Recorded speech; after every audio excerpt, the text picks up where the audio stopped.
YouTube, Niner Empire, what is going down? Welcome back to another video. So I've been thinking over the past couple days now, if the 49ers are rushing Brock Purdy back into action a little too soon. Because I was watching the Rich Eisen show, or I watched a clip of it last night, and Tom Pelissero, NFL Network analyst, was, or I guess you could say insider, was on the show, and he was basically talking about the Brock Purdy stuff and how it could be effective, or how the injury could be, could affect Brock Purdy for, down the line and into the future if the 49ers end up playing him Sunday. Obviously the same week that he was in the concussion protocol. So basically, Tom Pelissero made some good points. He mentioned that, if the 49ers end up playing Brock Purdy and he, really suffers a bad concussion during the game or takes a hit and hits his head, how Brock Purdy would immediately then go on injured reserve, which would, put him out for 4 games. So Pelissero pretty much was saying how it could be too risky for the 49ers to play Brock Purdy no matter what stage he is in the recovery process or in the protocol process. Because obviously with Brock Purdy practicing already, limited participant or not, he's basically pretty much already at stage 4 of the protocol process, which is massive, obviously, for his return back to the field. But are the 49ers rushing Brock Purdy into action? I don't think Kyle Shanahan would ever do that to a player, especially his quarterback. Here's the thing. When Tua Tagovailoa was hurt last year, when he suffered that really severe concussion that pretty much almost put him unconscious, and you guys know what I'm talking about. Like when it almost looked like he was having a seizure on the field, which was a very, very scary injury. Mike McDaniel talked about how, because Tua returned so quickly to the field, he talked about, a reporter, asked him if he was just rushing Tua Tagovailoa to get him back on the field. And I specifically remember Mike McDaniel saying, I would never put a player in a position where they can hurt themselves long-term, or jeopardize, their career. And I think, it's crazy, because if Mike McDaniel would have never put Tua Tagovailoa back on the field as soon as he did after suffering that severe concussion, nobody would really be talking about if, obviously, Mike McDaniel is, jeopardizing Tua's career long term.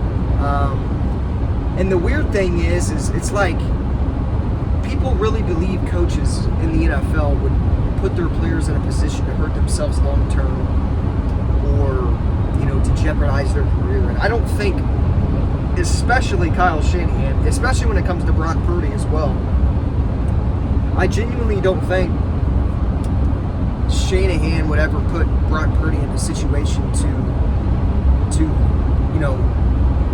hurt Brock Purdy long term.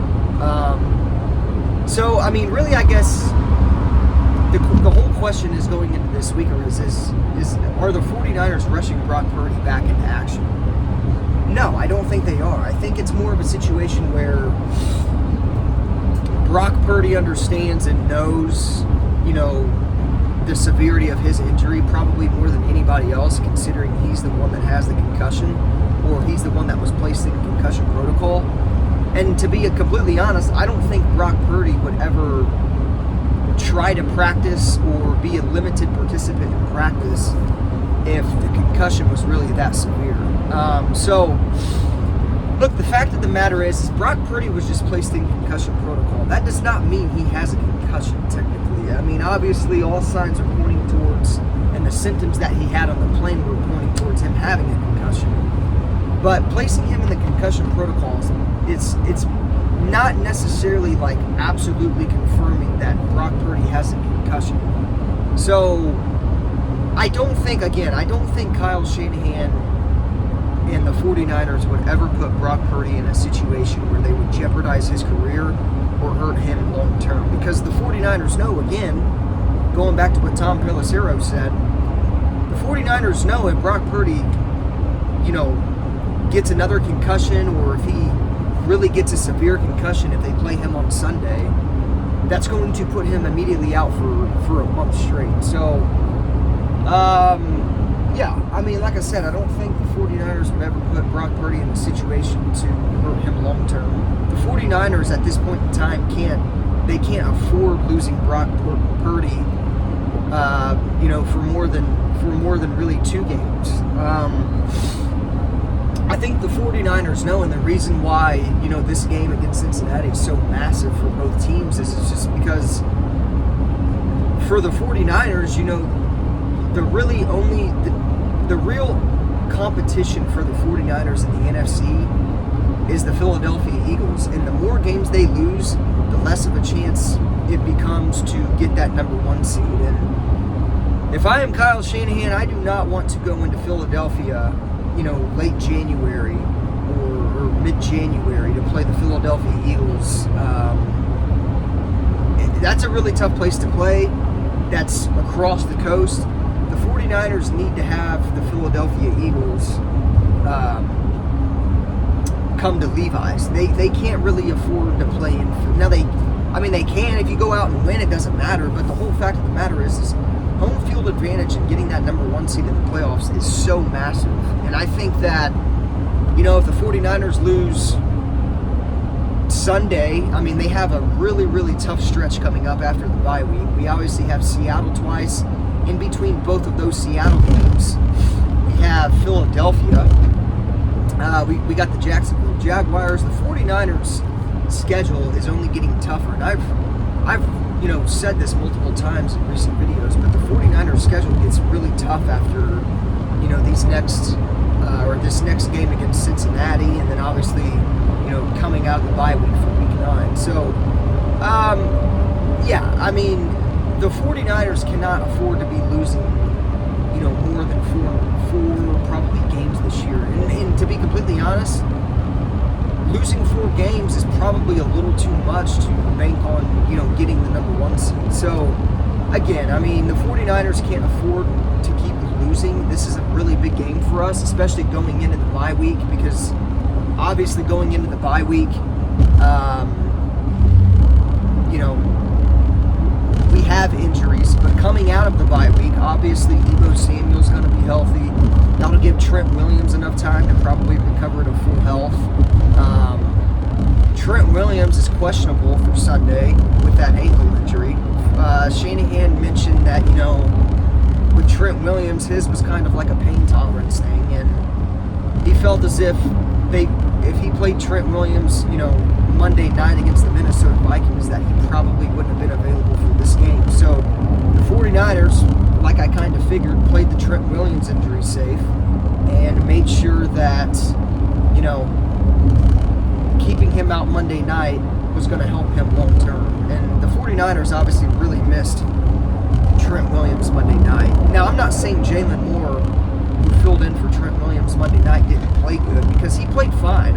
He actually played a lot better than I thought he was going to play. But, so going into the bye week, we have injuries, but when we come out of the bye week, we're going to have a lot of more people healthy. Deebo Samuel, I seen a wild stat about when Deebo Samuel is on the field with Brock Purdy playing. Brock Purdy's completion percentage is way higher, and he's 8-0 in games Deebo plays. He is 3-3, I believe, in games Deebo doesn't play. So, again, I think the 49ers, and that 3-3 record's including playoffs, by the way. But, I think the 49ers are, I think they're in a situation where, look, the Cincinnati game is a must-win game. They can't afford to lose these games, like I've said. They have to get the number 1 seed. You don't have to get the number 1 seed, but you go into Philadelphia in mid-January. That's a tough place to play. I don't think, going back to, the point of this whole video, I don't think the 49ers are putting Brock Purdy in a situation where they're rushing him back too soon. Like I said, I think if Brock Purdy knew how severe his concussion really was, it's, maybe if Brock Purdy really thought that concussion was, very serious, he wouldn't be practicing the last 2 days. So again, we'll see how this situation goes from here on out, but I definitely think that, and Grant Cohn, said a couple of days ago, or yesterday I believe it was, that you're kind of looking at this whole Brock Purdy playing thing as a 95% chance that he does play. So again, I think today we're going to know, obviously, if he's going to be playing tomorrow or not. We should know by the end of the night tonight. So I'll continue to keep you guys updated. But as far as the 49ers rushing Brock Purdy back too soon, I don't think that's the case whatsoever. Like I said, if anybody knows the severity of the injury, it's the person that has it, and that's Brock Purdy. And I don't think he would put himself in a position to jeopardize him being out for more than a week or so. So, yeah, we'll see what happens. But again, I don't think Brock Purdy is being rushed back, nor do I think the 49ers would ever put any player in a position to hurt themselves long term and put them out for even more games than they should have been out in the first place. So, yeah, like I said, we'll see. We'll know more on Brock Purdy if he's playing by the end of the day today. As far as Trent Williams goes, he is questionable up until kickoff. So that's probably going to be a pain tolerance thing as well. We're probably going to see how his pain is, before kickoff or whatever. But yeah, I'll make a completely different video on the injuries going into this game against the Cincinnati Bengals. But either way, as always, go Niners. And yeah, I'll